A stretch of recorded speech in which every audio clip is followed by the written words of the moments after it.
নমস্কার, আমার পরিবারের সকলকে স্বাগত। সেদিন ছিল বুধবার। হঠাৎই সেদিন ভোরবেলা উঠে হাঁটতে বেরিয়েছিলাম। তখনও ভোরের আলো ফোটেনি, রাস্তার আলোগুলো জ্বলছে, আর আকাশে তখনও চাঁদের আলো। কী যে ভালো লাগছিল তা বলে বোঝানো যাবে না। যেহেতু শরৎকাল পড়ে গেছে, তাই ভোরের বেলা হালকা কুয়াশা ও শিশিরও পড়েছিল। চারিদিকটা কি সুন্দর শান্ত ও ঠান্ডা অনুভব হচ্ছিল। অনেক মানুষ তখন হেঁটে বাড়ি ফিরছিল, কেউ কেউ আবার হাঁটতেও যাচ্ছিল। তারপর আমরাও কিছুটা হাঁটাহাঁটি করে বাড়ি ফিরে নিজেদের কাজকর্ম সামলে বিকেলের বেলা বেরিয়ে পড়েছিলাম ছেলেকে নিয়ে মালিয়া পার্কে যাব বলে। যেহেতু আমার ছেলে খুব ছোট, সেইভাবে ওকে নিয়ে কোথাও বেড়ানো হয়নি এখনো পর্যন্ত। তাই ঠিক করেছিলাম বাপের বাড়ি থেকে মালিয়া পার্কে যাব বলে। আমার বাপের বাড়ি কামারকুণ্ডু, সেখান থেকে মালিয়া পার্ক মাত্র আধ ঘন্টা। তাই আমি, বাবা, বোন এবং ছেলেকে নিয়ে বেরিয়ে পড়েছিলাম সেই চেনা রাস্তা দিয়ে। আমার এই বাপের বাড়ি আসার সেই চেনা রাস্তা আগের দিন আপনাদের দেখিয়েছিলাম। গল্প করতে করতে আমরা পৌঁছে গেছিলাম কামারকুণ্ডু ফ্লাইওভারে, যেটা এই বিগত 2 থেকে 3 বছর হলো হয়েছে। এর আগে কখনো আমার এখান দিয়ে যাওয়া হয়ে ওঠেনি। হয়তো অনেকবারই গেছি, কিন্তু এখান দিয়ে সেইভাবে আমার যাওয়া হয়ে ওঠেনি। বোন বলছিল রাতের বেলা নাকি এখানটা আরও সুন্দর লাগে, যেহেতু দুদিকের এই ল্যাম্পপোস্টের আলোয় রাস্তাটা নাকি আরও সুন্দর লাগে দেখতে। যেহেতু আমরা একটু বিকেল বিকেল বেরিয়েছিলাম, তখনও বেশ রোদ ছিল। তখন বাজে ওই 4টে, 4:30। তাই রোদের তেজটা কিছুটা কম ছিল। যেতে যেতে আমার সেই চেনা কামারকুণ্ডু স্টেশনটা দেখতে পেলাম এই ফ্লাইওভার থেকে। কী যে ভালো লাগছিল অনেক দিন পর দেখে, তা বলে বোঝাতে পারবো না। সবুজ ঘেরা মাঠ, তার ওপর দিয়ে আমাদের এই তারকেশ্বর যাবার মেল লাইন, আর নিচের যে স্টেশনটা, এটা হলো আমাদের হাওড়া থেকে বর্ধমানের কট লাইনটা। পুরনো স্টেশন, আর হয়তো সেইভাবে আসা হয়ে ওঠে না, কিন্তু অনেক দিন পর দেখে আবার সেই চেনা স্মৃতিগুলো মনের মধ্যে উঁকে দিচ্ছিল। এইভাবে গল্প করতে করতে আমরা চলে গেছিলাম মালিয়া পার্ক। কামারকুণ্ডু থেকে তারকেশ্বর যাবার এই রাস্তাটায় চারিদিকে শুধু মাঠ আর মাঠ। আর ওই যে দূরে গির্জাটা দেখতে পাচ্ছেন, এটা ব্রিটিশ আমলে তৈরি, বাবা কাকাদের মুখ থেকে শোনা। এখনো আজও অক্ষত অবস্থায় আছে। কিছু কিছু জায়গা হয়তো ভেঙে গেছে, কিন্তু আজও একইভাবে দাঁড়িয়ে আছে। কোনো মানুষ এটার কোনো হয়তো যত্ন করতে পারে না, কিন্তু কেউ কোনোদিন আজ পর্যন্ত কোনো ক্ষতিও করেনি। দেখেছেন চারিদিকটা শুধু সবুজ আর সবুজ, আর কিছুটা দূর পেরোলে কিছুটা গ্রাম। খুব ভালো লাগছিল আমার। আর এই রাস্তাটা সেদিন ছিল বেশ ফাঁকা, যেহেতু বিকেলবেলা খুব একটা ভিড় ছিল না। যখনই এই রাস্তা দিয়ে যাওয়া হয়, মনটা একেবারে ভালো হয়ে যায়। হাজারো মন খারাপ থাকলে গ্রামের এই সবুজ প্রকৃতি এক নিমিষে সব দূর করে দেয়। আর আমার ছেলে যেহেতু ছিল সাথে, তার তো হাজারো প্রশ্ন। এটা কি, এখানে কি হয়েছে, ওটা কি গাছ, ওই সবুজগুলোকে কি বলে, তার হাজারো প্রশ্ন। উত্তর দিতে দিতে মাথা খারাপ হয়ে যাবে। বাচ্চা মানুষ, মনে তো কৌতূহল তার জাগবেই। রোদের আবার এই সবুজ ধান গাছগুলো যেন কি যে ভালো লাগছিল।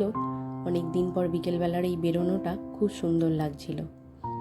গল্প করতে করতে আমরা প্রায় পৌঁছে গেছিলাম মালিয়া পার্কের কাছাকাছি। ছেলের একটাই প্রশ্ন, কখন পৌঁছবো, আর কত দূর বাকি। বাচ্চা মানুষ তো, মনে কৌতূহলের শেষ নেই। আর যেহেতু বলেছি পার্কে অনেক খেলার জায়গা আছে, তার তো মন আর থামছিল না। আর কতক্ষণ লাগবে যেতে, তাড়াতাড়ি নিয়ে চলো। তার সেই মুখে শুধু একটাই কথা। দেখেছেন চারিদিকটা কত সবুজ। সূর্য বেশ রোদ দিচ্ছিল তখনও। ওই জন্য এই সবুজ ধান গাছগুলো দেখতে যেন কি ভালো লাগছিল। গ্রামের এই সুন্দর দৃশ্য যেন আর কোথাও গেলে পাই না। যেখানেই যাই না কেন, মনটা সেই নিজের বাপের বাড়ি, নিজের চেনা গ্রাম, নিজের চেনা জায়গাগুলোতেই পড়ে থাকে। হাজার চেষ্টা করেও মনটাকে যেন দূরে সরিয়ে রাখতে পারি না। গল্প করতে করতে পৌঁছে গেছিলাম মালিয়া পার্কের একেবারে সামনে। এই পার্কটা ঢুকতে গেলে কোনো পয়সা লাগে না, সবটাই ফ্রিতে ঘোরা যায়। এটা হলো ঢোকার একেবারে সামনের গেট। এখান দিয়ে ঢুকেই আমরা পুরো পার্কের এই সামনেরগুলো দেখতে পেয়েছিলাম। চারিদিকটা সুন্দর করে সাজানো, যেহেতু এটা বাচ্চাদের পার্ক। এবং এখানে তারকেশ্বর জলযাত্রীর সময় শ্রাবণ মাসে প্রচুর ভিড় হয়, অনেক মানুষ এসে এখানে বিশ্রাম নেয়। আর এই হলো একটা বড় শিব বাবার মন্দির, এখানে সিঁড়ি দিয়ে ওঠাও যায়। অনেক মানুষ এখানেও পুজো দেয়। বেশ ভালো লাগছিল। ছেলে তো এটা দেখে একটু ভয়ও পাচ্ছিল, যেহেতু ছোট। সাহস হলে কি হবে, কিছু কিছু জিনিস দেখে আবার ভয়ও পাচ্ছি। কিন্তু গিয়ে আমাদের ভীষণই মন খারাপ হলো।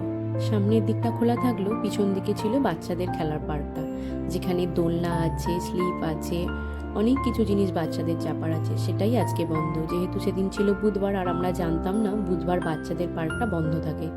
তাই গেটের সামনে থেকে আমাদের ফিরে আসতে হয়েছিল। ছেলেরও খুব মন খারাপ হয়েছিল, কি আর করা যাবে। সামনের দিকে ছিল একটা কালী মায়ের মন্দির, সেই ঠাকুর দেখে ছেলের মনটা কিছুটা ভালো হলো। কিন্তু বাচ্চা মানুষের বায়না, দোলনা কোথায়, স্লিপ কোথায়, আমি তো চাপবো। অনেক ভুলিয়ে ভালিয়ে তাকে বোঝানো হলো, বাবা আজকে তো বন্ধ, আমরা আবার অন্য দিন আসবো। শুধু এই সামনের দিকটাতেই খোলা ছিল, এখানে অনেক কিছু দেখার ছিল, কিন্তু বাচ্চাদের দোলনা, স্লিপ এগুলোই তো ওদের ভালো লাগে বলুন। অনেক বুঝিয়ে এই শিব বাবার কাছে নিয়ে গিয়ে কয়েকটা ছবি তুললাম, কিন্তু কি হবে, সে তো ভয় পাচ্ছে, তুলবে না। অনেক বোঝানোর পর কয়েকটা ছবি তুলে তারপর নিচে এসে বায়না আমাকে একটা চকলেট কিনে দাও। এই আইসক্রিম কাকুর দোকানে গিয়ে নিজেই বলছে আমাকে একটা চকলেট দাও, কিন্তু এই দোকানে আর চকলেট ছিল না। তাই বাইরে বেরিয়ে এই দোকান থেকে তাকে একটা চকলেট কিনে দিলাম, আর আমরা 1 কাপ করে চা খেয়ে বাড়ির দিকে রওনা দিলাম। আসার সময় আমরা এক রেল গেটে আটকে গেছিলাম, গেট পড়েছিল যেহেতু ট্রেন যাবে। তাই ছেলে একটু ট্রেন দেখে তো ভীষণ মজা, পার্কে তো আর ঘোরা হয়নি, তাই এই ট্রেন দেখেই আনন্দ উপভোগ করে নিল। আস্তে আস্তে ঠিক করলাম ঘোরা যেহেতু হয়নি, আমরা নবান্ন রেস্টুরেন্টে গিয়ে খাওয়া দাওয়া করব। বলতে বলতেই আমরা চলে এসেছিলাম নবান্ন রেস্টুরেন্টে। আকাশে তখনও সূর্য অস্ত যাচ্ছে, দেখেছেন সূর্যের এই লাল আভা আকাশটাকে মুগ্ধ করে তুলেছে। রেস্টুরেন্টটা একেবারে দুর্গাপুর হাইওয়ের গায়ে। সামনেটা খুব সুন্দর গাড়ি পার্ক করা এবং বাচ্চাদের খেলার জায়গা আছে। আমরা সেখানে গিয়ে একটা ধোসা খেয়েছিলাম এবং বাড়ির জন্য কিছু খাবার নিয়ে বাড়ি চলে এসেছিলাম। সামনে তো গাড়ি যাচ্ছে দেখে ছেলে ভীষণ খুশি। আর সেদিন ছিল পূর্ণিমার এই চাঁদের আলোয় সারা আকাশটা মুগ্ধ লাগছিল, যেন মনে হচ্ছিল সারা আকাশে কেউ মুক্ত ছড়িয়ে দিয়ে গেছে। রাতের এই স্নিগ্ধ আকাশ এক মনোরম পরিবেশ তৈরি করেছিল, খুব ভালো লাগছিল এবং সেদিনের এই ঘোরাঘুরিতে মনটা ভরে গেছিল। আজ তবে আসি, সবাই ভালো থাকবেন।